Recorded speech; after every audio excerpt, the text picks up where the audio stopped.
જામનગર શહેર ખાતે સિપાઈ સમાજના વિદ્યાર્થીઓનો ગુજરાત સ્થળનો 7મો સન્માન સમારોહ યોજાયો।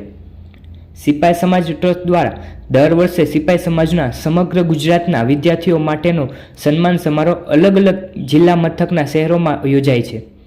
આ વર્ષે આ સન્માન સમારોહ જામનગરના ટાઉન હોલ ખાતે યોજાયો હતો। સિપાઈ સમાજના પ્રતિષ્ઠાશાળી વિદ્યાર્થીઓને પ્રોત્સાહન આપવા અને તેમના ઉત્કૃષ્ટ શૈક્ષણિક કાર્યોને સન્માવવા આ કાર્યક્રમનું આયોજન કરવામાં આવેલ હતું।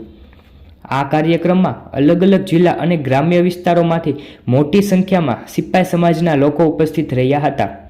આ અવસરે ટ્રસ્ટના આગેવાનો અને પધારેલા માનનીય મહેમાનોએ વિદ્યાર્થીઓને અભિનંદન પાઠવી ઉજ્જવળ ભવિષ્ય માટે શુભકામના આપેલ। સિપાઈ સમાજ ટ્રસ્ટ દ્વારા દર વર્ષે આવા સન્માન સમારોહ દ્વારા સમાજના યુવાનોને પ્રેરણા આપવા અને શૈક્ષણિક ક્ષેત્રે વધુ સારી સિદ્ધિ હાંસલ કરવા માટે પ્રોત્સાહિત કરવામાં આવેલ છે। આ કાર્યક્રમને સફળ બનાવવા માટે ટ્રસ્ટના તમામ સભ્યો તેમજ કાર્યકર્તાઓએ મહત્વપૂર્ણ ભૂમિકા ભજવી હતી। Bureau report Nasir Qureshi, news પર કાઠિયાવાડ, અમરેલી।